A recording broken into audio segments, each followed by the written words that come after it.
Hi, this is Marlene with Miami Ghost Chronicles, and I want to welcome you to another episode of Stories of the Supernatural.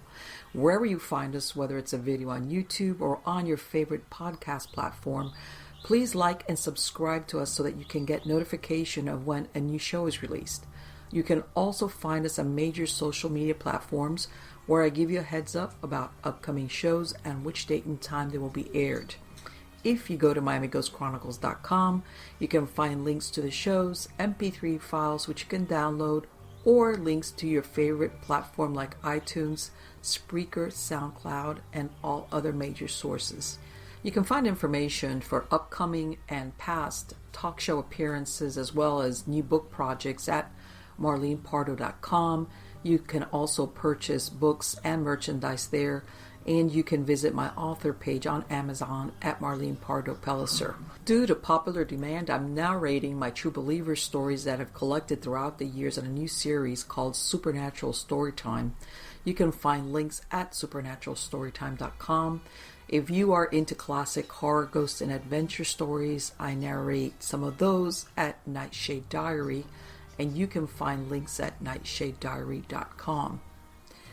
If you would like to read noteworthy news about the paranormal world, true crime, conspiracy stories, and anything that is just plain weird, you can visit the Stranger Than Fiction Stories tab at MiamiGhostChronicles.com. I do want to thank you all for being part of my audience, and I think you are all wonderful. Hi everybody, this is Marlene with Miami Ghost Chronicles, Stories of the Supernatural. How's everybody doing? Good, I hope. I'm doing good. I know you guys are not going to see this for a little bit, but it's March 12th today, 2020, and I'm sure, unless you're living under a rock, and even then, you're aware that right now, the whole world is facing a crisis that we haven't seen in modern times. Whether it's as bad as it is, or if not, it's what's called the coronavirus, or I want to call it by what I think it really is, which is the Wuhan coronavirus, which is the city in China where it originated from, or the Chinese coronavirus, whatever you want to call it. And it started maybe 3 months ago. And now, as a matter of fact, I want to say yesterday or today, it was officially considered or identified as a pandemic by the World Health Organization. And we're going to get into that. Because even though sometimes we talk about paranormal stuff, believe it or not, there is an edge of the paranormal, as in not ghosts, but really, I want to say things that go on a spiritual, metaphysical level that you see manifested in occurrences like this. And again, whether what's described as because in reality, there's so much out there that we really don't know what's accurate. Or what is just a lack of knowledge as far as understanding exactly how this illness works. Is it natural? Or was it man-made, as in a lab? Which a lot of people do believe that. Not coincidentally that it made its emergence at this time. Even though we've had other types of illnesses like the regular flu and Ebola and all these things that usually burn out or they're contained, this has taken on a proportion that, well, it's basically shutting down countries. So we're going to talk about that with our guest, which let's get to the good part, which is, of course, Bill Bean. And believe me, he is the person to talk to about this. But for those of you who are not familiar with Bill, let me tell you a little bit about him. He is a world-renowned spiritual warfare deliverance Minister-Exorcist. He's known as a spiritual warrior. He's also an internationally known author of 6 books, lecturer, and supernatural expert. He's currently appearing in an episode of the 2019 Travel Channel series Holster Files. Personally, I think it's a great show, along with several episodes of the A Haunting series. He regularly joins George Noory on Coast to Coast AM, and he's appeared in the Lifetime Movie Network series I Was Possessed. He's also appeared monthly on the Kev Baker Show from Scotland, which I listen to on a regular basis. And he's helped hundreds of people in America, along with others in over 40 different countries around the world, with his ministry, addressing everything from curses, blocks, attachments, obsession, oppression, to possession of demonic spirits.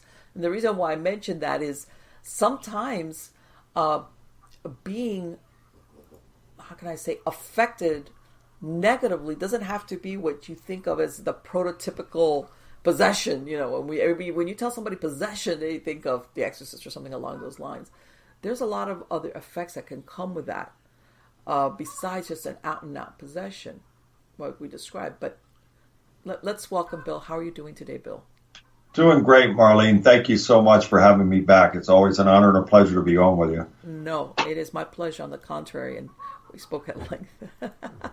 So much that we were talking about before we started rolling, because there's so much happening in a very compressed short of time. Yes. But let me ask you, before we get into that, I know you mentioned something. You had come back from a case not too long ago that affected an entire family.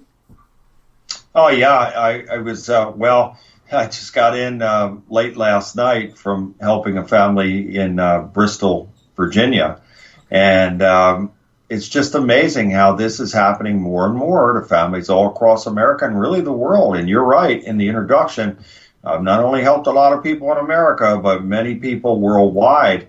And so this evil is truly, and I believe for various reasons, why this is increasing. I believe that CERN has a role in this, and technology, as we spoke before we went on air here. This is why more and more people are being affected, is through these types of devices that can open these portals and literally allow these demons to come through. And more of these demons are being loosed on the earth.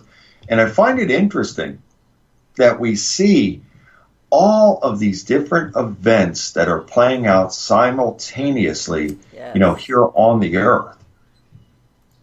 Yes. And, of course, like you mentioned in the opening, the coronavirus, the Wuhan, coronavirus, that's first and foremost in everybody's thoughts now. But it is very interesting how that just suddenly happened upon the scene. And I, for one, don't believe for 1 second that this came from a bat or a monkey or anything else. I believe that this was created in a lab and then unleashed on the people. And I know that and I'm sure there's people out there that once upon a time, people would say, man, that's a great plot for a thriller conspiracy novel. And it's not as far-fetched now. I think a lot of people are coming to the conclusion that something like that is possible. And I'm talking with people that, even family members who never believed in any such type of thing, that are now saying, well, you know what? I don't know. This really could be something that has been unleashed from a lab. Mm-hmm. And, Marlene, here's another thing. And I said this to my wife, and I've said it to a couple of friends here recently. Now, maybe I'm way off base here. I'm not an expert in this. I thought, though, wouldn't it be interesting if they could come up with devise a plan worldwide to load planes and copters with tons of disinfectant that would fly over all these places and release the disinfectant down on the cities and the affected areas, just like you would like a forest fire. Yes. Why is this not plausible? Exactly. Nobody's talking about it. And maybe, again, this should be something to be considered to try and stamp this out. Right. And I think, and we talked about that right now there's so much information that either is exaggerated or wrong, or that people are, and I think a part of it sometimes is that they don't know, they're not sure how they're how long does this exist? Is it can you catch it, in other words, if on a surface? But at some point they have to start doing exactly what you thought. What do we know about these viruses already? Because it does have certain common things with other types of viruses that we know that this implemented will usually kill this type of virus. Yeah. And, what I've heard is that your common everyday types of things like Lysol and other products such as that actually kill this. Now, if that is in fact true, then why can't these types of products, somehow be manufactured, put together in these large payloads on these copters and planes that would be dropped over, again, these affected areas, and furthermore, all the major cities in America and different places around the world that would help to kill this and then prevent further spread. I wouldn't, at this point, I wouldn't care what the cost would be, because, now, as we talked about off air, they are canceling events all over the world. Yes. They, just today, they canceled the Major League Baseball season. They've sent all the players home from spring training. They have canceled the NBA as of today. They were playing basketball last night, and some of the NBA players have now come down with the coronavirus, so they've canceled that for the season. They have canceled college basketball, and so they're going to continue to cancel things. I'm a little puzzled at the lack of direction. Now, look, who am I? I'm not involved in the day-to-day operations or planning or strategies against this thing. However, from where I'm sitting, I don't see anybody taking any type of authoritative direction in saying, okay, here's how we're going to be proactive and we're going to combat this. I'm not seeing that right now. And you know what? I think that a lot of people right now are a little bit kind of in shock, because this has stepped up so quickly. It started with like, oh, there's this virus. And I think people have heard that before. Yeah. There's an Ebola, there's the SARS, there's this. Sure. And everybody's like, oh, okay, well, that happens somewhere else. And right. Sudden, it's not going to affect me. Yeah. It's not going to affect me. And all of a sudden, this has picked up. And even for the people that, because, of course, they're saying, well, it has a fatality rate of this or that. It's all of a sudden, and this is the thing that I was saying, even if you don't worry about catching it, or even like they say that even if you catch it, unless you have some type of, you're elderly or you have some underlying comorbidity problem, you should be okay. But then I'm thinking to myself, people don't realize how this affects society that you live in. Yeah. What people will do when they perceive, and I hate to say it, that they'll go to the corner drugstore or their local mart, whatever, and the stuff that they're used to finding on the shelves is not there. Yes, and that's happening. It's happening now. You have places in Italy and Australia that are running out of products there. Even places in America, the shelves are bare for disinfectants and things of that nature. Yes. So we're already seeing it. And as this continues to escalate, it's only going to get worse. And everybody laughs and says, because I know that there's a running joke going around where everybody's running around taking toilet paper. Yeah. And I know that in a way it's funny, but to me it tells you these are people that they're thinking, I got to get it, whatever it is. I don't know if I really need it, because they're so but I better stock up on it, yeah. Because they're just like, this is, and I mentioned to you, I was born and raised here in Miami in South Florida. I've always faced the threat of hurricanes. I lived through Hurricane Andrew. I know what it's to have a curfew at sundown, to have the National Guard running through the streets, and and helicopters going over, and the fear of looting, and I've lived that. And that was just small comparison to the whole world. Yeah. So, and in other words, I know firsthand how easily this could get ugly outside of the fear of actually contracting disease.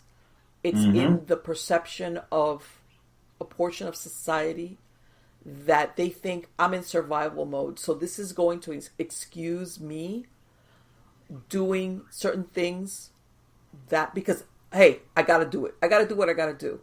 And the reason what I'm leading to, Bill, is I think that these circumstances will prompt a person, when you have something dark, if you want to say it, spiritual spirits that will push a person to do things that maybe they normally wouldn't, or will aggravate somebody with a certain personality to act out even more aggressively. Because they'll do that whispering, hey, it's okay, you got to do what you got to do. Yeah, You yeah. know, This is self-preservation. this is self-preservation. You take care of you and all these types of things. So in situations like this, Yes, Marlene, the devil's having a field day. He loves it yes, because, again, wherever you see fear and panic and unrest and disturbance and all these negative types of things, and of course yes, violence and anger and rage, all of this, the devil, he's loving it because all life operates on frequency and vibration. So if we are on high frequency, high vibration, life is good, life is positive, we're moving forward. But if yes, we're on low, it's like the black cloud is over the person's head and nothing goes right. And so the more yes, nothing goes right, it yes, just spins and spins and spins and it gets bigger and bigger and bigger. And that's how the devil's able to keep control over people and really exacerbate a situation and really turn it into something gigantic to where it could just be the worst of the right, worst things going on. And until God and by the power of God comes into the equation and stops that, and usually that doesn't happen unless a person like myself gets involved. Otherwise, that just continues to grow into a yes. gigantic tornado like of things. It's just awful. And I think that people don't like I said, I saw this firsthand, which was it was you know how easily, and I want to say and I know here I'm going out there, but you know you've seen all these shows that came up with the zombie theme, Yeah, how yeah. apocalyptic, how people basically lose all their civility. Um, and I'm thinking to myself, I hate to think that there's going to be people taking their going by that playbook, like saying, "Hey, this is not a You're zombie," right. but you know, because they've already been primed that that conduct is acceptable because you got to do whatever you need to do You're against other human absolutely beings. right. So now being a human being is kind of thrown out the window, Yes, and you're going to do what you think yes, is again self-preservation. So if that means you have to kill people, step over yeah. people, rob people, Rob whatever, them, yeah, they of will course. they will develop that mindset that hey, it's all about me. Now, when we develop that mindset, Yes, it's all about me. That's what the devil wants. So the devil doesn't care if yes. you believe that he's real or if you Mm-hmm. worship him. He wants you to worship yourself. He wants it to be about you. So Jesus was selfless. So Yes, that's what God wants from us, to love one another, to be selfless, to help each other.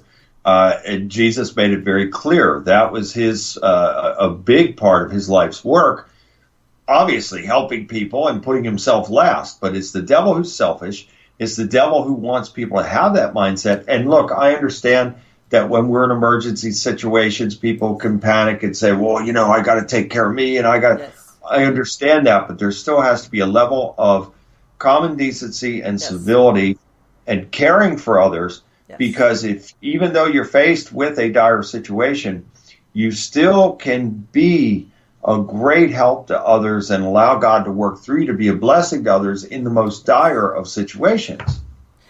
And that's I think that right that there's I think most humans are altruistic. Okay, I do believe that, but everybody and I think that there's a lot of people that are going, oh my God, is this what I used to see on the TV about? Yeah, Because again, whether it's accurate as far as they're saying the contagion, whether it is yeah, people's perception is their reality, and they're going to yeah, react on their perception. And if it's what was it, dog eat dog kind of scenario, yeah, then like you said, all of a sudden it's not another human being. They've dehumanized other humans, and basically you're stepping over whoever you have to step over because in your mind you're going to justify it, whether like it's for yourself or for your exactly. kids or for your family, or it's not fair. Even if let's say that person went ahead and prepared and did what they were supposed to do just in case, all of a sudden it's like that, oh woe is me, you know. Yeah, And there's people out there like that where and like I said, as much as I'm concerned with the contagion per se, because I think there's a lot of unknowns versus still what's known, yeah, that concerns me more as far as what happens to society.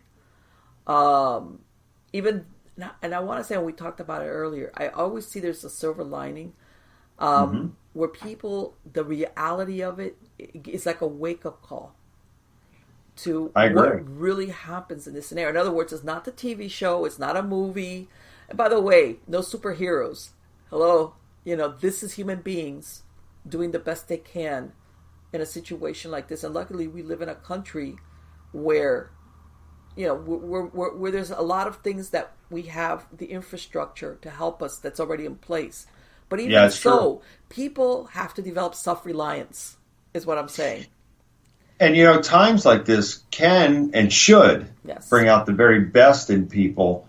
However, there are always groups, and I don't care Yes. what type of situation it is, that will always assemble in these types of times, and they will go Oh, loot yes. stores and all this kind of stuff. It's like Yes. Christmas for them, that they Yes. will go and just break the Yes. windows and steal everything out and all that.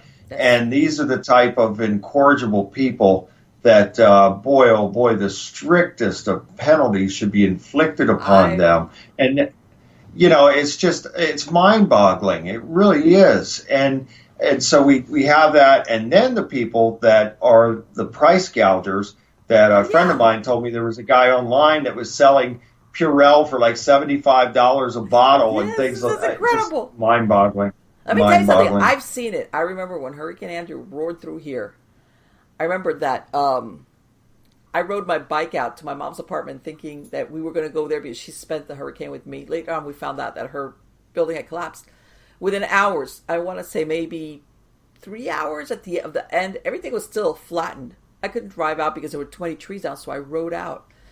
I saw them looting the few markets, by the way, that were still standing.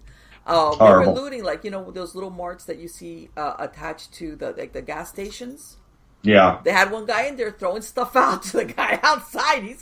So whoever thinks that doesn't happen quickly, I've got news for you. Yes, it does. And It sure does. I remember riding bike and it was like, pinch me. I want to wake up. What is this? And yes, it does it devolve very, very quickly in these type of scenarios. And one of the things that also I wanted to touch on, Bill, was this thing about that now, spiritually, people want to maybe go to church, even if they haven't been going there that much. But then at the same Yeah. time, they might be faced with a dilemma. Is it safe to go to a congregation, a certain amount of people?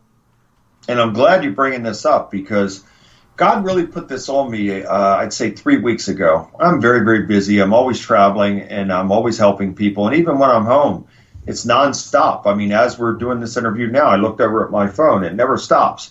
I have to keep my ringer off. So many people Yes. contact me for help. Now, I'm not complaining about that. And I praise God for blessing me to be that individual that he works through to help people. And I thank him and praise him for it. However, as busy as I am, God put something else on my spirit 3 weeks ago that I needed to start having these online type of services and prayer meetings. So I started this a few weeks ago. I'm going to have another one this Sunday at 7 p.m. Eastern on YouTube Live. Okay. It is a way of gathering people, and I always pray that God works through me every single day of my life to plant good seeds with people and plant the seeds to lead them back to Him. And so that's what I'm trying to do with these prayer services, is to gather and assemble and praise and worship our glorious God, and also provide comfort and reassurance that even though this is a bad time for us, Yes. God can get us through. He can get us through the very worst of situations. He does make the impossible possible. He does hear our prayers. So we need to come back to Him. And again, I think this is part of why the world is suffering these types of things now, is because the world in general, I'm sorry to say, not everybody, but there's been a mass mind propaganda and mind control effort Yes. to lead the masses away from God. So I hope in my small way, God working through me, that we can plant the seeds and bring people back to God and give them blessed assurance that God really does love us And if we come back to him, he'll keep us in his hedge of protection. He'll keep us in his covering. He'll bless us, and he'll help us to move forward. But I really believe this, Marlene, that, and look, did God tell me this? No. God tells no one this. Not even Jesus himself knows when the day is that God says enough. However, based on what's taking place now in our world, I have to believe that this great and terrible day is coming sooner than later. Yes. And with that said, I want to do my part as a man of God, a warrior for God, and as a watchman for God, to bring people together and to give them some hope and faith. And I also pray that by the power of God working through me, I can transfer some of that to others to build them up and strengthen them as well, to help them to carry on and carry through all of these things. And I think, Bill, that a lot, and I know as human beings we're very resistant to change. Yeah. That in and of itself for a lot of people is very unnerving. But this is a time that people have to say, I have to change. And like what you described, even if I can't attend services, whatever, your religion is, your denomination, that you say, okay, there's ways around this. I can go and I can listen to somebody. Once upon a time, how they would have services for people that were housebound, if you were elderly or you couldn't, and things like that. Well, there's the possibilities there. It's there. Yeah. And I think it's very easy now because people could just go to their phone and, bring YouTube Live up, and there it is. And so, and then there'll be a recording of it. So then if people can't make it at 7:00 on Sunday night, well, then there'll be a link that can be sent and they can listen to it there. So whatever the case may be, I'm just thankful that I can be a part of it and a contributor in a small way to try and help people to move forward in peace, freedom, and victory. And you know what?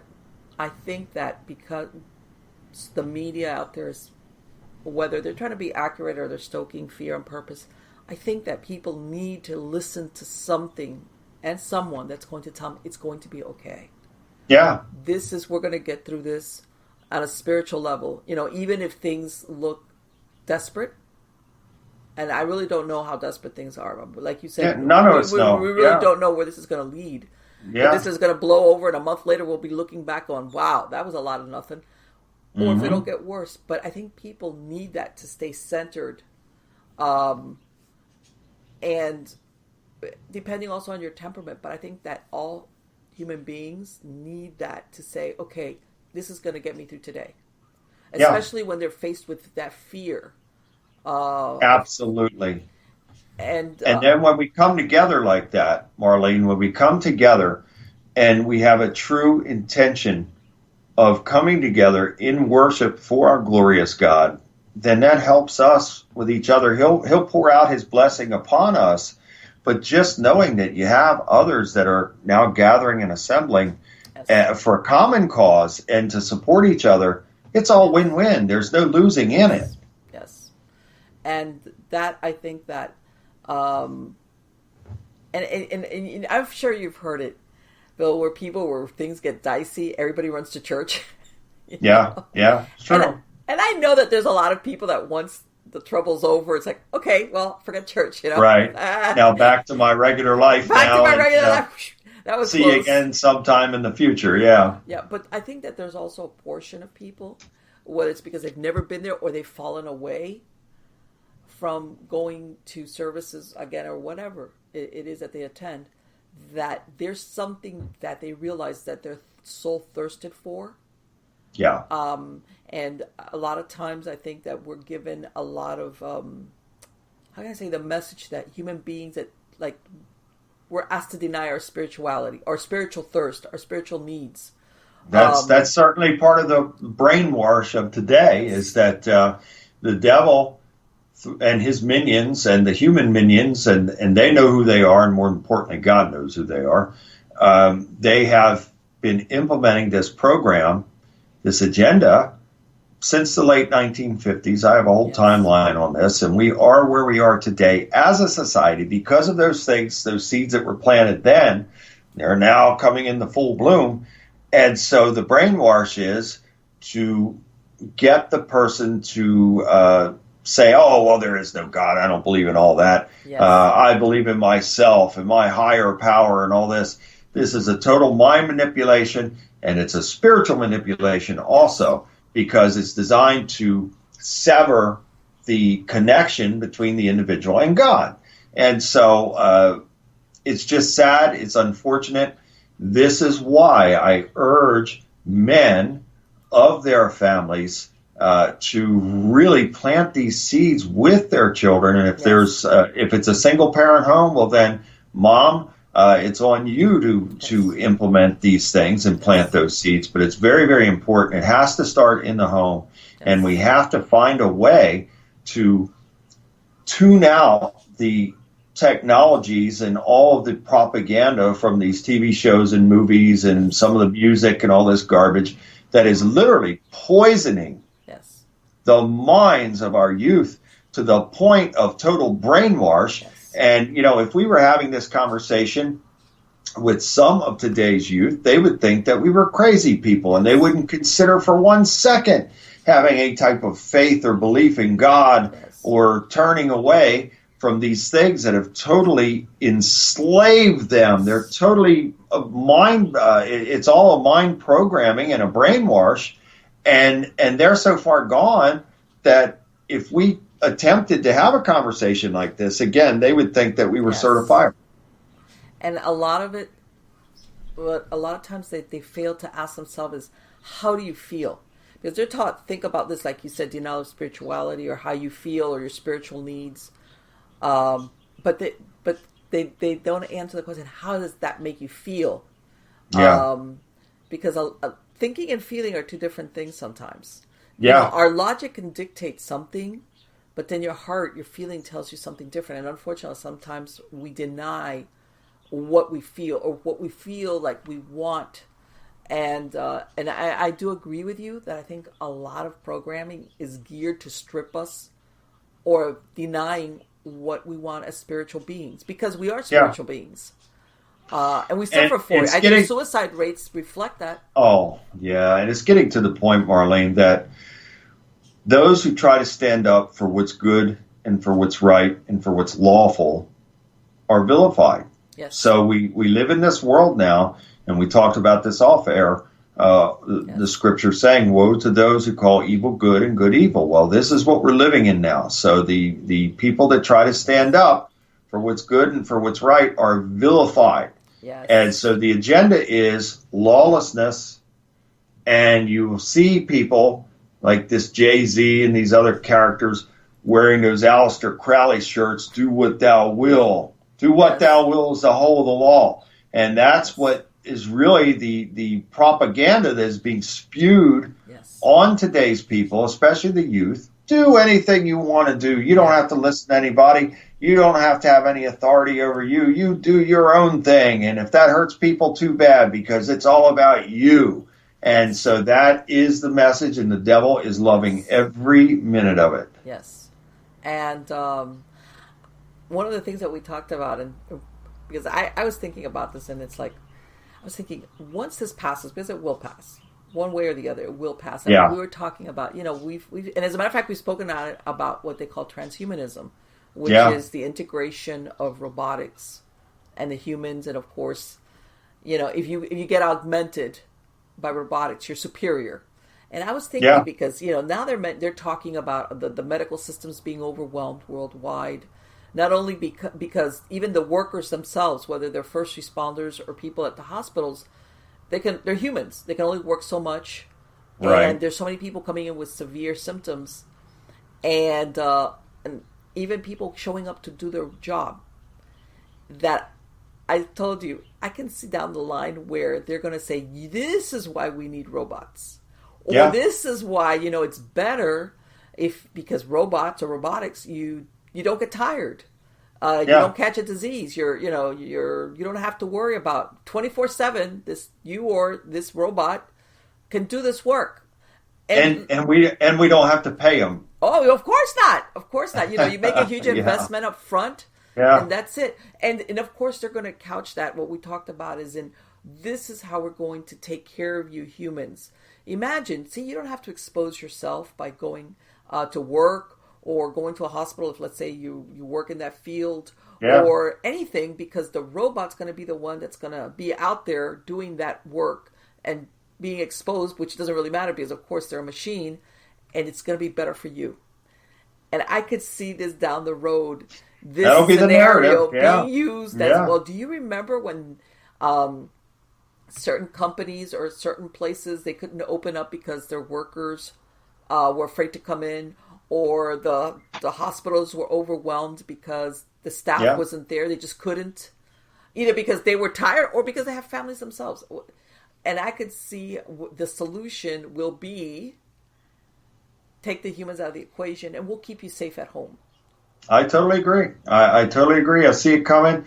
Furthermore, as we talked off air, there are companies out there like Yes. Neuralink that are they are designing chips. They already have these things made, and so they are going to introduce to the populace that, hey, take these chips and let us implant these chips, and you're going to be merged with the computer system, and therefore you will become superhuman.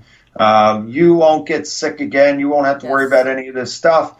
And in my opinion, my strong opinion, Yes. this is the mark of the beast. And when these people take these things, they are going to be severed from God. There's no coming back after that. And so I am warning everybody now. You don't have to believe a word I'm saying here, but I'm asking you to research, dig into this, what I'm saying, because it is true. Whether you want to believe it or not, that doesn't change the fact of the truth. And the Yes. truth of the matter is that this is the worst possible thing man can do and accept and take and integrate and make part of their body, because now you are linked to the devil's AI fallen angel technology network, and you are severed from God forever. And I'm not trying to scare anybody. I'm speaking truth. No. Let me ask you, can you imagine, let's say, and I'm sure you've seen it, where now you're linked. You know, I believe there's a diabetic, like a screener that you wear that basically you don't have to, and I can see that. But can you imagine in a situation where they say, "Hey, you're too old. We're not gonna treat you." But we already You're know. done. We already know what your health is because we've got you covered. We know your profile. Whether it's because you're elderly or because you're comorbid with maybe some other type of disease or illness, and we're like, you know, we're not going to treat you too bad. You know, goodbye. We're not even gonna waste the effort of the money to try to save you. What, so you could live another 3 or 4 years? No. You know, exactly. In So other it would words, be they're going to pick and goodbye choose. and next. Next.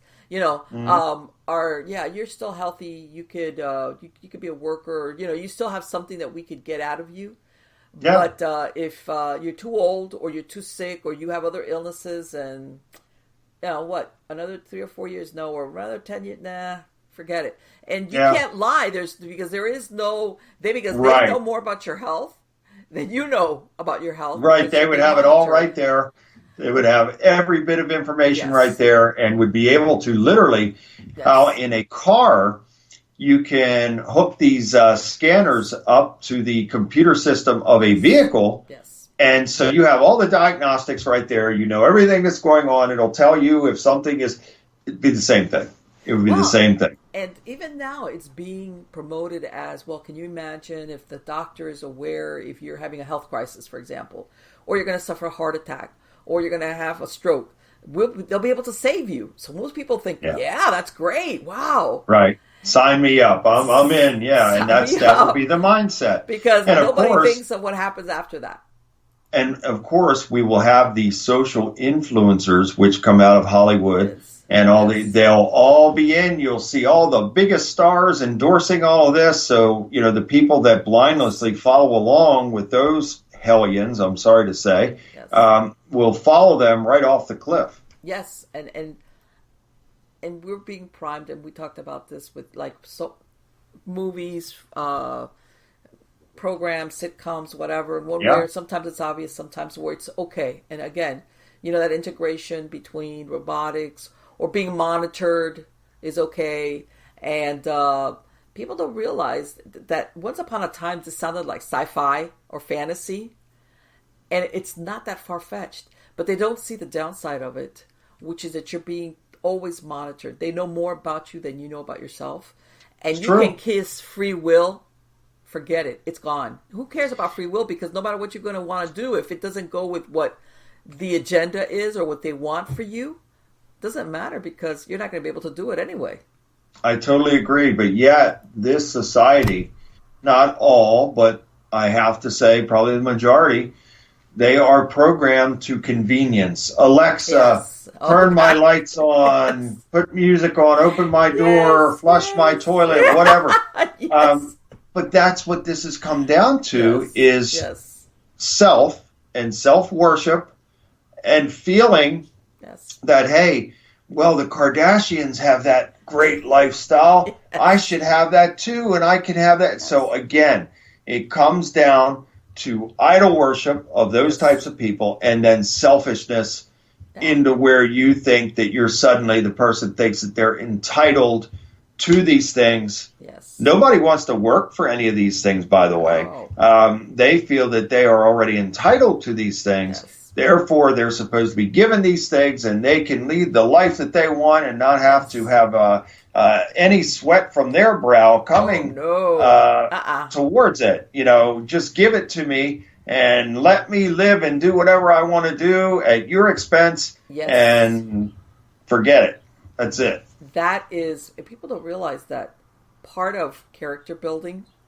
Oh God, what a bad word. Yeah. Character building which is what I talked about, that we've lost, and it's been, and I want to say that it's been on purpose, that we lose our ability for self-reliance. And I think people now are having a wake-up call, certain people, and a lot of, which is, you cannot wait for the government or for this or that to come and rescue you. Well, in a case like this, let's say where the whole country, the whole world's being affected.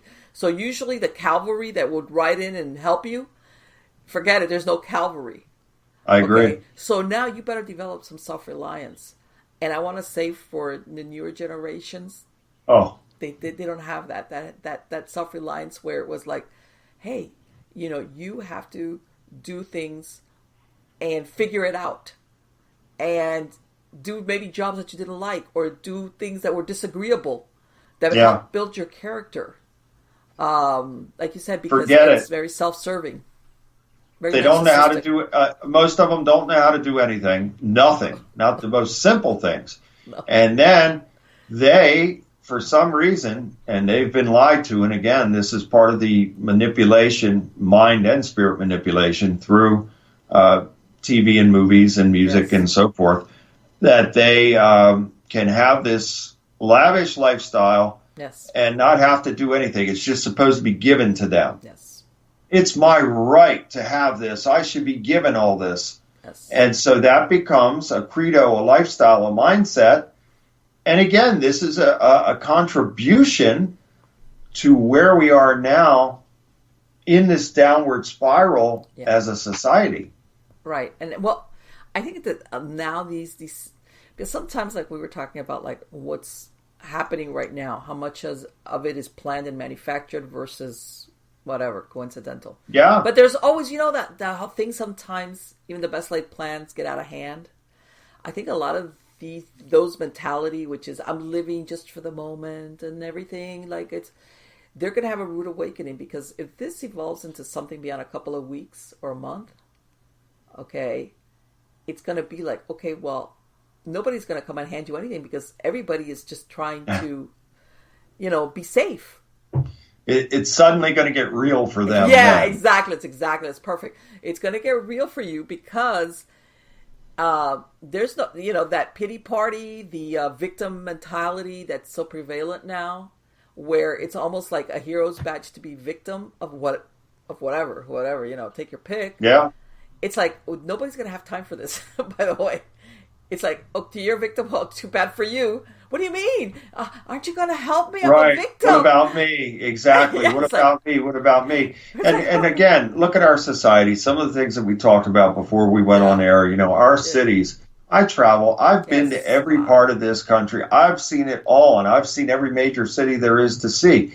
And I'm telling you right now, in the probably going on 6 years of constant travel around this country, these cities are deteriorating, Yes. and they're deteriorating to the point to where now you have this epidemic of homelessness in the major cities God. and lawlessness going along with that. Now we have in places like New York to where if people are committing crimes, they don't have to post a bail anymore. They could get right out and then go right back to their crimes. So again, is the theme of lawlessness, and the devil is the master, the puppet master of this, to where he's got everybody in that, not everybody, but masses of people, the sheeple, believing that we don't have to live and abide by laws. No. We can do whatever we want to do, and because that, if it benefits us, where's the harm? What's the harm in it?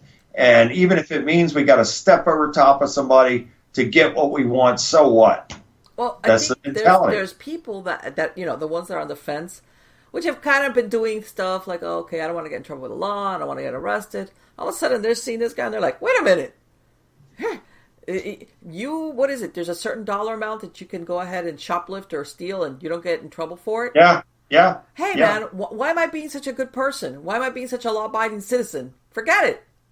Do what thou will is the whole of the law. It always comes back to that. Yeah. It always comes back to that Aleister Crowley philosophy. Yes. And I've spent years in studies about him and about all these occultic type of things and agendas and messages that is carried over in through the black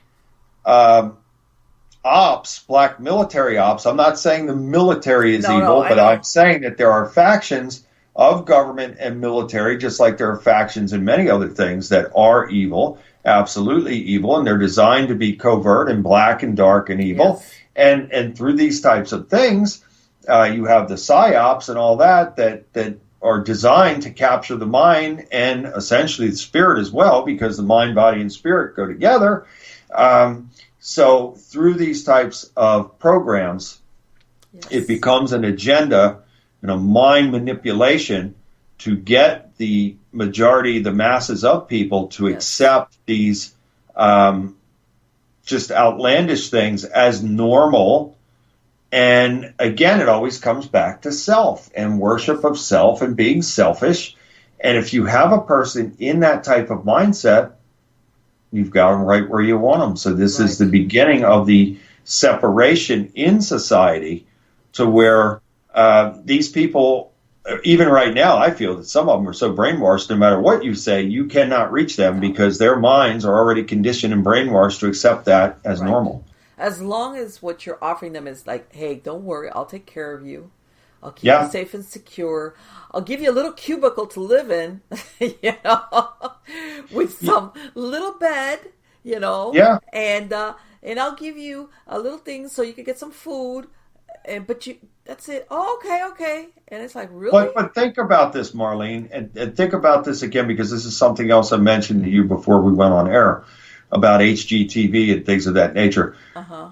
Believe me, there's plenty of agendas on that channel as well. And that's not a good, wholesome channel where people think, oh, so what? They're just talking about designs and all that. No, there's agendas there, just like the cooking channel. Same thing. Yes. But they have a show on that HGTV, the tiny houses. Oh, my God, yes. I was thinking that exactly right now. Yeah, they're promoting living in these tiny cubicle type of things. Yes. So that falls right in line with the socialist type of acceptance that, hey, the communist socialist type of agenda and acceptance that, oh, I can live in this tiny little cubicle here and that's okay. And I can, so again, it becomes a brainwash. Yes. And it was like, I'm thinking to myself, people don't realize, and I've seen this, by the way, that they'll have what they consider housing for everyone, which are these tall buildings, by the way, that are ugly because they're square. Yeah, and they're in the inner cities. Little apartments, and people will be so happy. And I'm thinking, wait a minute, once upon a time, people would do that, like when they had, but everybody always wanted to move on out, get a nicer place, a house, move to the suburbs. That white picket fence idea. Yeah. Not anymore. And it's like, what happened to wanting that? This was the way people lived when you had no choice, not by choice. Exactly. but And now it is a yes, desired locale.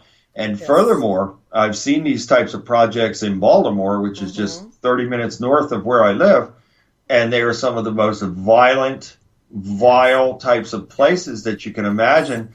If you walk through some place like that, you're taking your life into your own hands. And I'm going to say, and it's all to save the environment. Yeah, Because of it's course when you amazing. live in these basically, let's say a very urban or city center, you don't need a car. You can walk or ride the bicycle or skateboard, and everything is of course the control where, okay, we know where you're at. By the way, we know how much Yeah, electricity you consume, and you can't go far because how far can you walk or skateboard or bicycle or scooter or whatever? right. So it's a containment. You're A contained. containment. Yeah, And if you're the kind of person that's happy with that, which of course a lot of it, they make you think you're happy, and if you're not, then you're in big trouble because big trouble. you suffer for it. If you want more than that, and of course, and I want to say, and it kind of gets me upset because if you're not in agreement with this lifestyle, then you don't care about the earth, or you don't care about the environment, or you want to You're a pollute hater. everything, and you Yeah, want to destroy. And it's like, what are you talking about? you're labeled as a hater. Yes, You don't love people. You right. are against everybody, and it's just amazing how that gets flipped around. Yes, Anybody that stands up for good and right and law and order is now vilified, and right. it is just absolutely mind-boggling. Yes, I pray that God Himself will either stop this, which He very well may sooner than later, yes, or if it is His will to appoint someone to come and say enough and stop all of this yes, and then return back to Him and repent and get everything back in order. So that's the only changes that I see coming. And it's one way or the other. It'll more than likely, because these people, like I said, are so brainwashed now. Even if God Himself sent Jesus yes, to come back and say, okay, this is the way it is, those people still wouldn't listen. So right. I think it's going to require something drastic. And am I God? No. Did God tell me this? No. But I really feel, based on what's taking place in our world, that we are coming close to some type of momentous event. And whether it be God Himself that is finally going to press the button and say, enough, I had it, I can't do any No more. more. Whatever it may be, that great and terrible day, I feel, is right around the corner. And that's, and I hate to say it, but we have a lot of crybabies in our society. Yep. That once they get a dose of reality, even if it's versus what they see on TV, that in other words, you're not you don't have magical powers, or superhero, you can't fly, you're Yeah. not impervious. All of a sudden, they start having this real moment. Hopefully, I'm hoping some of these crybabies will grow up. By this way, it has nothing to do with chronological age, because there's a lot of people out there that are technically adults but do not Hmm. behave at all like I agree. adults. I totally And agree. And I've I want to. personally seen it.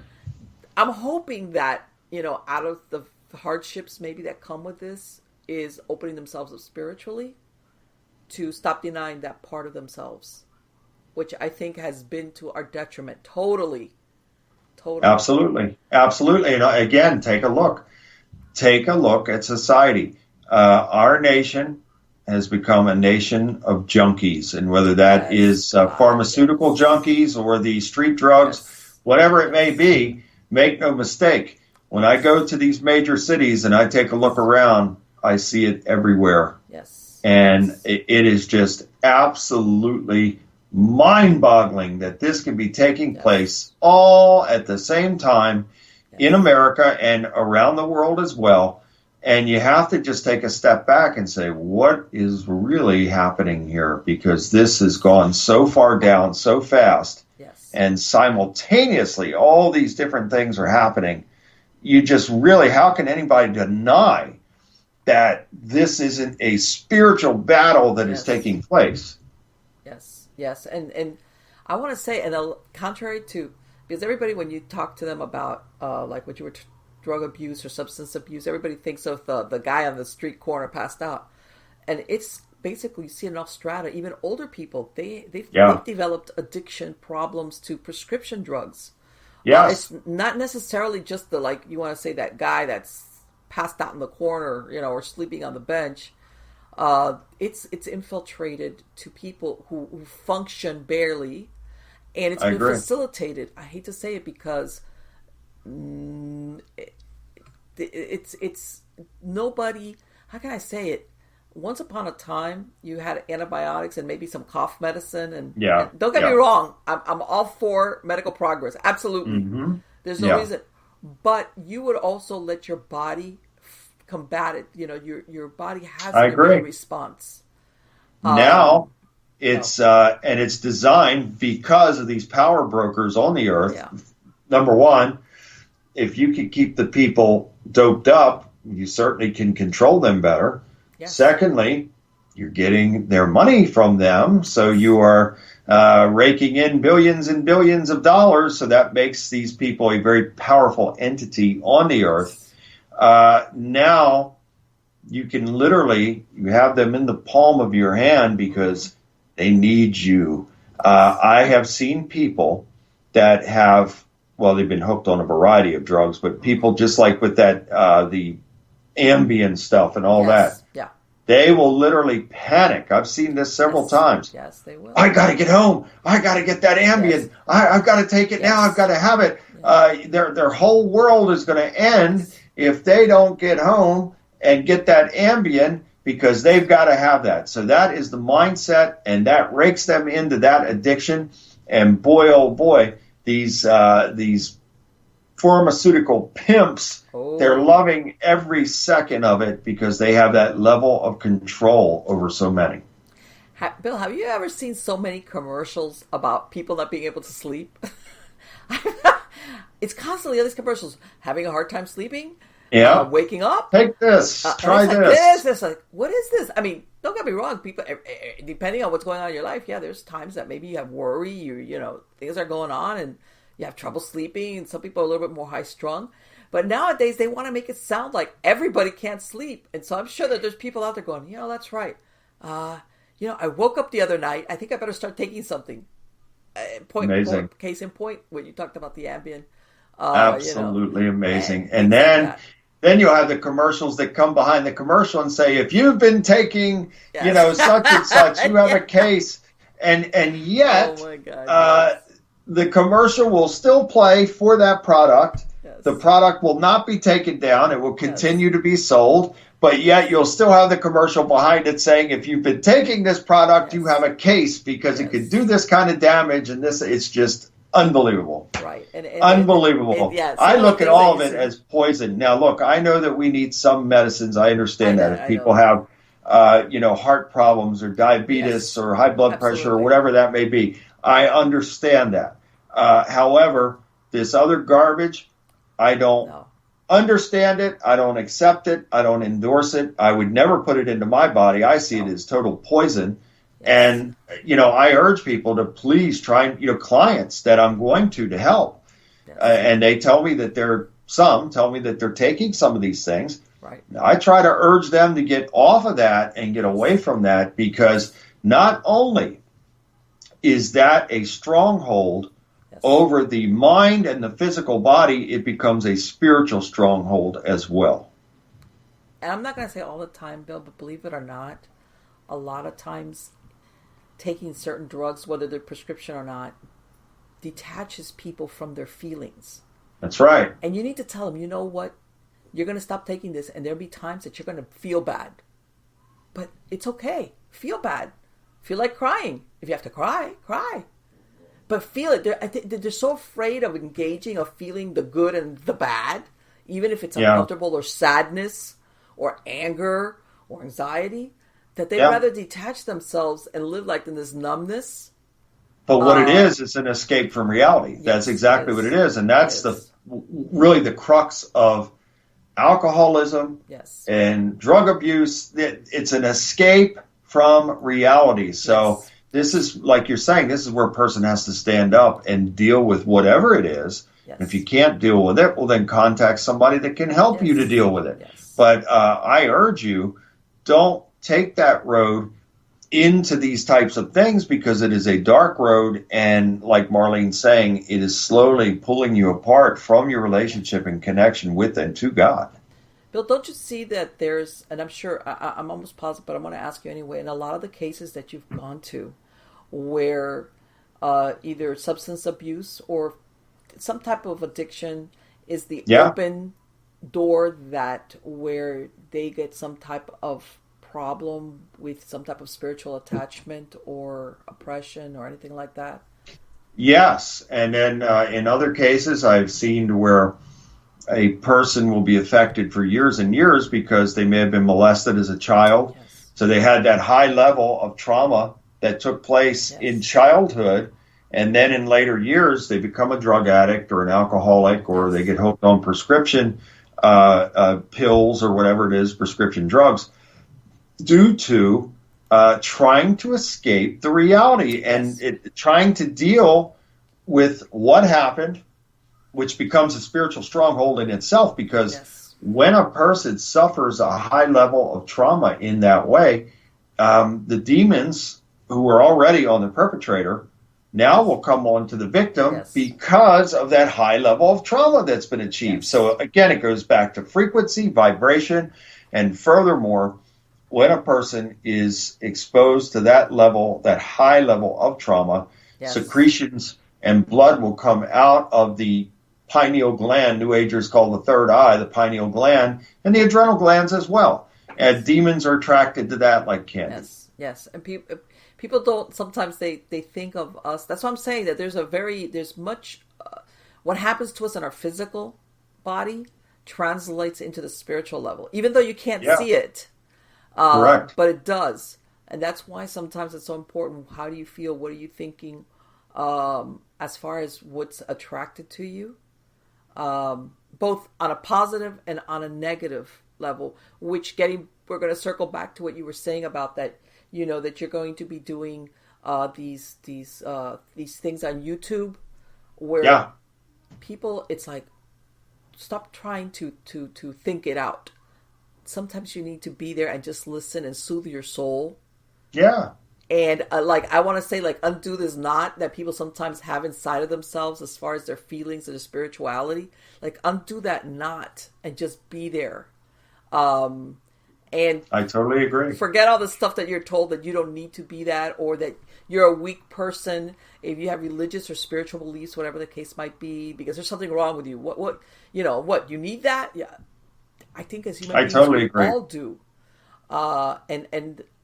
You said, so if you could repeat it, you're going to start, what is it, this Sunday coming up? Is that going to be the first broadcast that you're going to have? For YouTube. The previous weeks, I tried it on an app called WebEx, and then I actually tried it on Facebook Live last Sunday. And for some reason, Marlene, it would not let me go live. So I had, isn't that something? Yeah. And so I had to jump back to WebEx, and I had it over there. But this Sunday, I want to do it for the first time on YouTube Live, and it's at 7 p.m. Eastern. And I'm really hoping that, people will, and of course, I'll be posting it on the social media and all that stuff. Is your channel on YouTube?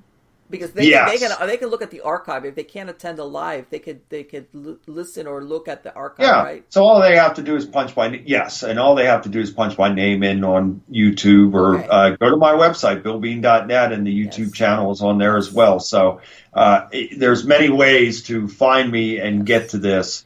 And like Marlene says, if you can't be there at 7:00, well, then there will be a link that will, I'll post on social media and even on my website as well, to where people can see that, because it's very important that people really come and be fed, come and be spiritually fed. And that's what this is about. There is no agenda other than to have people gather and assemble and worship our glorious God and pray for each other as well. Yes, absolutely. And I think that, especially in times like this, it's really important, where there's so much that's unknown or undecided, that people need to do that introspection, that spiritual introspection about where they're at.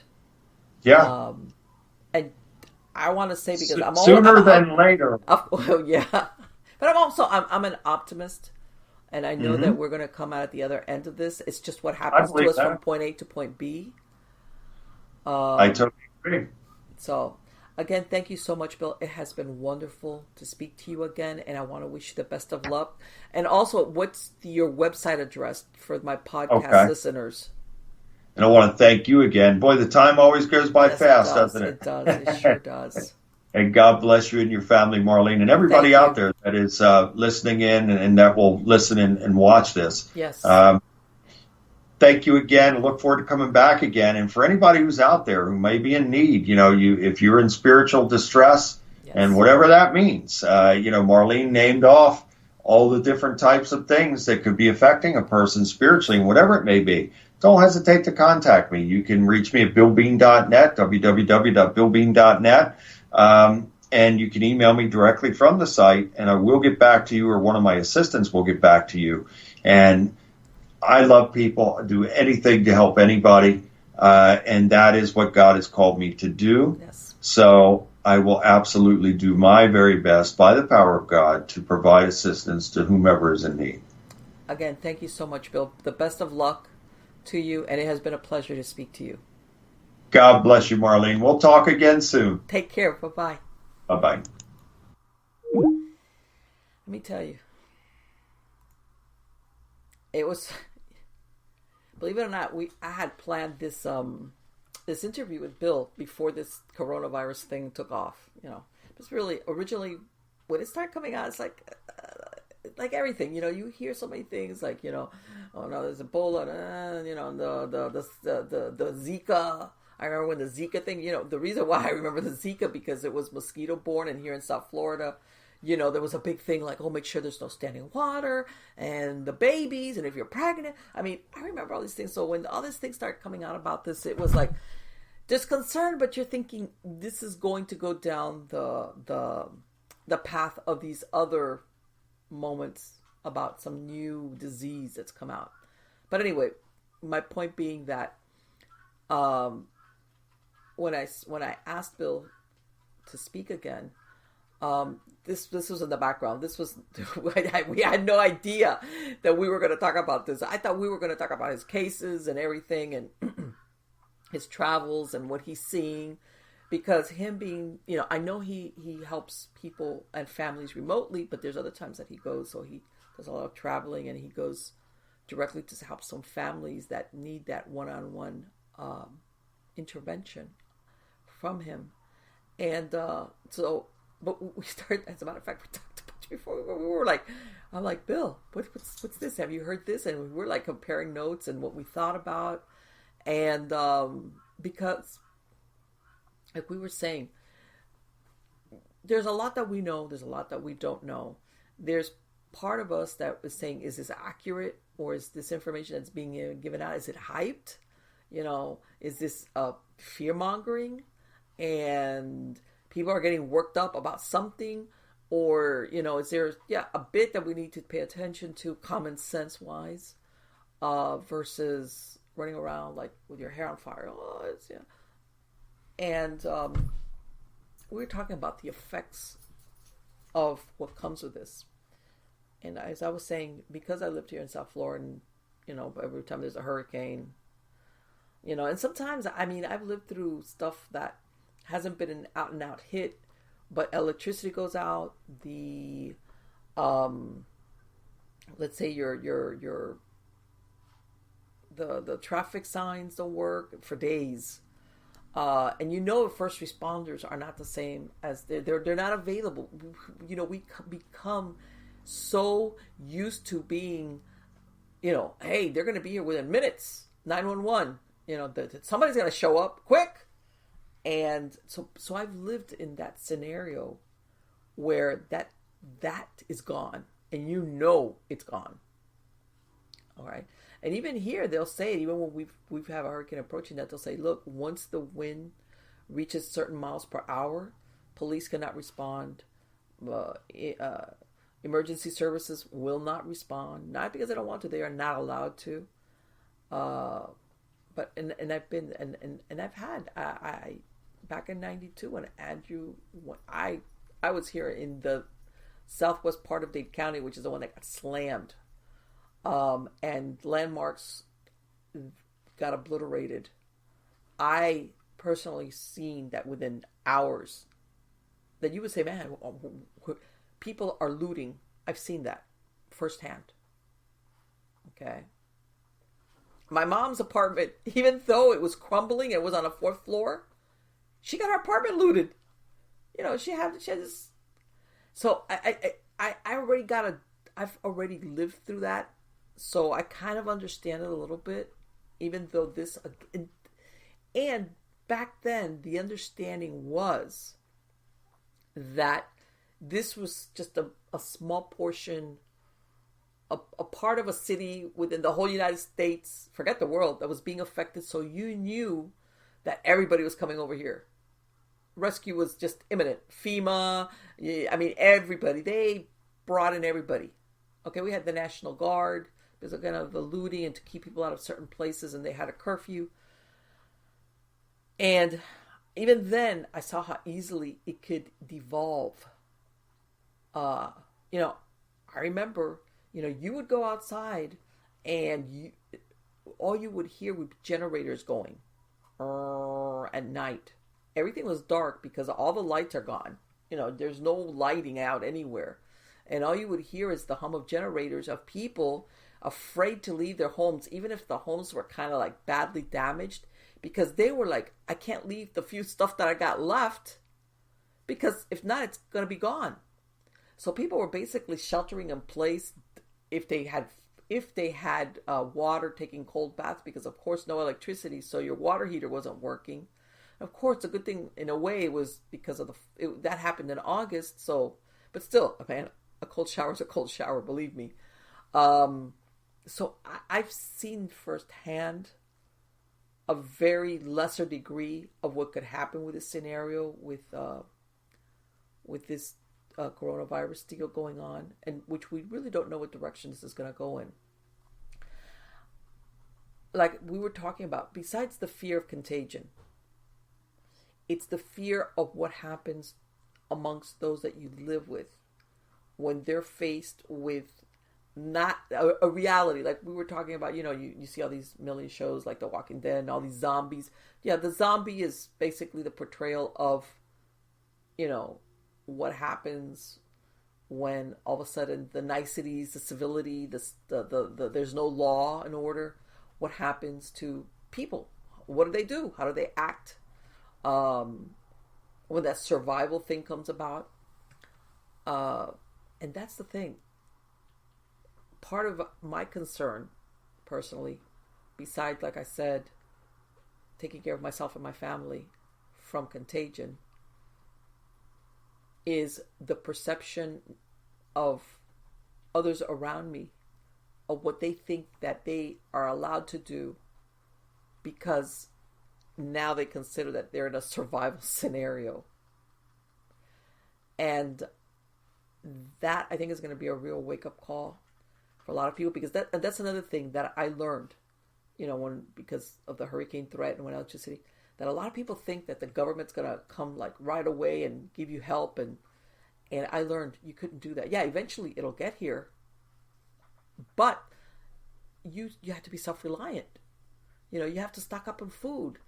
I remember my kids were little, and even then, I think when Katrina blew in, because it came in as a one through Miami before it went and it, devastated New Orleans.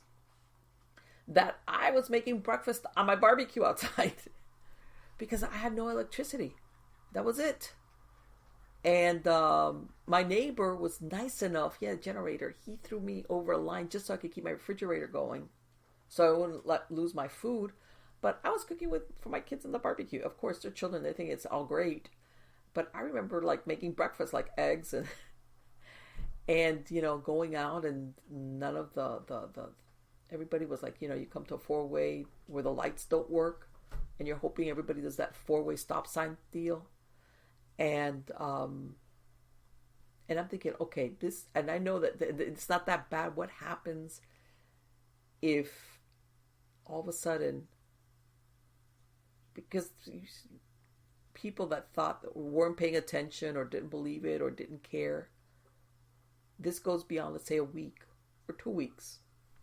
Maybe it's 3 or 4 weeks before they say, hey, you know what? It's leveled out. The curve of whether it's the amount of people that are being tested and found to have it, or deaths or whatever. In other words, it'll go and then come down and it's leveling out. And okay, we think we got a grip, even though, of course, they're saying an actual vaccine for it is more than a year away. And if you listen to some of the things, if you're of a certain age and you're healthy, normally healthy, you could be symptomatic, or you could just have the equivalent of like a bad cold. Again, there's so many things that are like now, things that are being shut down. What happens when people, let's say, they tell them, hey, your kids, no school for the kids. What if you have young children? You have nobody to take care of them. So you have to tell your boss, I can't come into work. I have nobody to take care of my children. And this is not like, 3 or 4 days. I'm going to use up my vacation time, okay? It's 3 or 4 weeks later, and they still are not allowing kids to go back to school. And you have no choice, but you can't go into work, or at least one of the parents, or God forbid, you're a single parent household. All these things that I'm telling you that could come into play, where not everybody, because I think most people are civil and they understand the advantages of working together. Because I saw it, by the way, when like I said back in '92, when Andrew, they had groups of people in a neighborhood that they were armed, and they were like, they didn't want to have a problem, but they basically took turns guarding to make sure that nobody would go in there after dark, especially to loot, or if that person, let's say a house, they had to go somewhere. Remember, back in '92, cellular phones were not like they are now. It's common. So sometimes people, to make one phone call, they had to travel out to find a public phone to make a phone call. So basically you were asking your neighbor, hey, keep an eye out for my place because I need to go make this phone call. I need to call this insurance company. I need to do this. I need to do that. And I saw that cooperation, by the way. I saw that cooperation on people who were all on the same page or living in that same neighborhood. And I'm thinking, okay, if we extend this beyond a week, 2 weeks, 3 weeks, 4 weeks, while they figure it out, even if on the 5th week it's figure it out and they start letting people go back to work and kids go back to school and they start reopening all these venues and, everything is like, okay, keep washing your hands, but okay, people, believe it or not, in the middle of all this, I hate to say not everybody, but there will be some people who kind of think, is this the forever? Is this another show of The Walking Dead where, oh my God, this will be years? And that concerns me a lot. Because it's that what is it, doggy dog world, and I don't think that helps us a lot at all. And a lot of people think that it's justified, again, because they think, hey, I got to do what I got to do. And me and Bill were talking about that at the beginning. That you might think of this whole situation as having, it's strictly a material world thing, but that if I do believe that there is ripples on a spiritual, metaphysical level, as far as how people feel, what people expect or want to have happen. That, in other words, that can turn you from a person which is doggy dog, it's end of the world, apocalyptic, I'll do whatever I need to do, this is horrible, okay, versus a person that says, this is not good, and I'll figure it out, and I'll protect my family, but it's going to be okay. We're going to get through this. And they have what I call this faith. How's that? Faith that everything will be okay. That they understand, I'm not going to sit on my sofa and like, ding, everything's done, good, be on your way. That they're going to have to make efforts and do what they need to do, but at the same time that they have this faith that everything will be okay, that they'll be protected. And that despite maybe if they see others around them doing things that are wrong or harmful, that they don't see it as excuse like, okay, well, then that's okay for me, because it'll be like, I'm going to still know that at the end of this, I'm going to be okay. And God is going to take care of me and my family.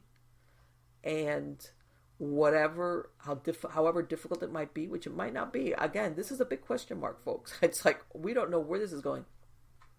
At the end, I'm going to still do the right thing as best I can. Because at the end, I know I have faith that I'll be taken care of. And I will be doing the best that I can with what I got. Nobody can ask you to do more than that. Okay, but there, as far as, I guess what I'm saying is that makes the difference between somebody that is willing to endure and do the best they can when things are difficult versus the person that runs around like, oh my God, and they're just crazy, and to them it's the end, and I'll do whatever it takes, because they really don't think that there's any good way out of this. And at the ends justify the means. Even if in the end it turns out to be like, it wasn't that drastic, it wasn't that world ending, it wasn't everything that you justified in your head that you did or were thinking of doing against another human being. Or, and this is something, a lot of people think, okay, well, if I loot, people that are looters, and we loot, and I loot a store, I'm not hurting anybody. It's a company or an entity or whatever. You know what? It's a slippery slope downwards from there. Okay? Because all of a sudden, it starts with that, and then the next thing, you're looting your neighbor's house, or you're going into somebody's property to take something from them, even if they're there. And maybe a month before, you would have been thinking, oh, I can loot from a store. I mean, it's just a store. Nobody's in there. I'm not hurting anybody. The next thing you know, you're stealing from your neighbor or from another person, or you're beating them up because you can, because you want something they have, or you think you need it. And that's why I'm saying that sometimes we how can I say it? We kind of figure out, we get down to the semantics of stuff, and we say, well, I'm not really hurting anybody. But if you want our society, which I think, and not everything, because like I said before, I'm an optimist, is in a lot of trouble before, this is the way to unravel it. Okay, this is the way to unravel it. And I am a believer in law and order. I'm a humanist. I believe in human beings. I don't believe in the cut and dry. But I do believe in law and order. And I think that when that unravels and society falls apart, it's not good for anybody. As a matter of fact, a lot of the people that start doing that end up getting bit in the butt. And I'll give you an example, like when they had the French Revolution. A lot of the people that started the original French Revolution ended up losing their heads on the guillotine because it came full circle and they were done away with. So I'm hoping that my next few shows, this will be different. That we'll be talking about things are better, or will look to be better, or the best. Man, they really exaggerated this, and everybody will be kind of upset, like, "Oh my God, I can't believe that they made us think that this was so earth-shattering." People, the lockdown, the whole world, and man, it was concerning, but they overblew it. Okay, that's what I wish it happens. Honestly, that's what I'm hoping for, and that of course all these scientists will work on getting a vaccine or addressing it, or some type of medication, whatever. Because from what I understand, some of the symptoms is, of course, that you get pneumonia-like symptoms. Your lungs are compromised, or whatever. And then that's it. And then everybody will be like, this media, the government, that's okay. And then we'll go on. That's what I'm hoping for, that you're going to hear from me. Like if you didn't know, you're not going to need to hear from me, because we're going to get 24/7 every which way on any place that you look at, whether it's a regular channel, streaming, even on YouTube. Believe me, I've looked at some people, and you see some people saying, let's remain calm. You know what that thing is, be calm and carry on. And then there's the other ones like, oh my God, brace your doors, because any minute now the Mongol horde will come tearing down your sidewalk and want to take all your stuff. And it's like, what? that's how it's like, oh, no. I'm an average person. Like, yes, I believe in precautions and, preparing. But, hello. So, yeah, I'm hoping that at the end we'll be upset and maybe have a good laugh maybe a couple years down the road when we look back at this time, or learn valuable lessons. By the way, I'm gonna interject this here in a segue. It's really funny, but recently I had not seen, there's a show, I think it had 6 seasons. It's already finished. It's called The Last Ship, and I really didn't. I had been meaning to see it, and I had just gotten around to it, and it finished. I want to say it has 6 seasons. It just so happens it's about that there's a virus strain that basically decimates populations around the world. And of course there's people that are asymptomatic, and then it was something like an Ebola type of strain of virus. And of course, but it's deadly. It just does away with millions of people around the world. And of course, it's a very interesting show, but don't watch it because you're probably liable to wig out. If you see it now, you're like, oh. But it's like, you look at those possibilities, even though it's Hollywood's version of it. And again, you see scenarios where you're thinking, man, I could never think that human beings would treat other human beings like that. And you're thinking, man, I really hope this is just all Hollywood land. Some great writer back there going, we need a lot of drama. Think of something extreme. Again, guys, thank you so much for being part of my audience. Again, I hope that God is with us through all of this. And that you get comfort from wherever you need it. Even the people out there that are atheists. Or that are agnostics, or whatever the case might be, that whatever is going on, that that we all come out at the other end of it as being the best human beings that we are capable of being. Take care.